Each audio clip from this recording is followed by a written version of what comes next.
Welcome everyone. Today we're diving into the powerful strategy for managing your personal finances, the 70-30 plan.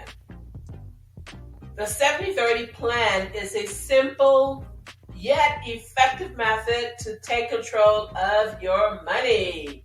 So let's break it down step by step. First thing first, the 70-30 plan revolves around allocating your income in a strategic manner. But here's the gist. You divide your income into two main categories.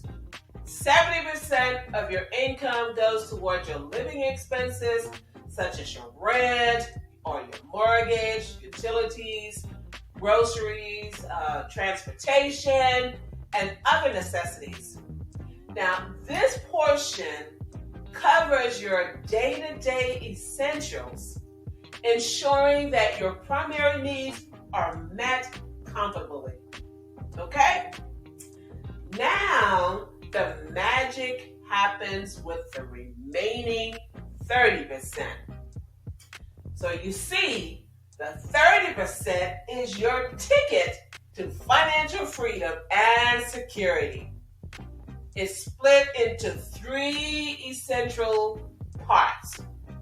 So the 20% is designated for savings, building a safety net for unexpected expenses or future goals.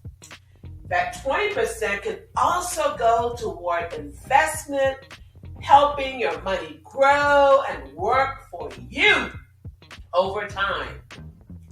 Now that 10% can be allocated to tithing.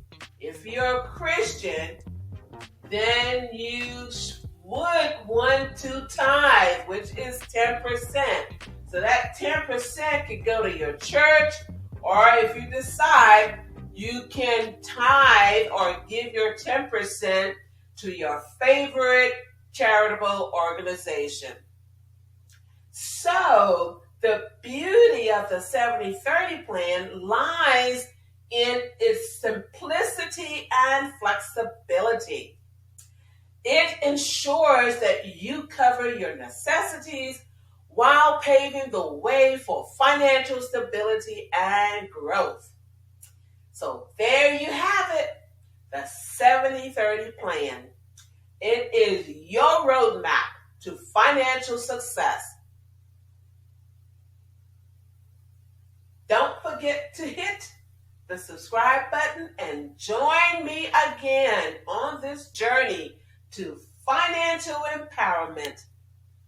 Until next time, here's to mastering your budget. Again, don't forget to like, comment, and subscribe.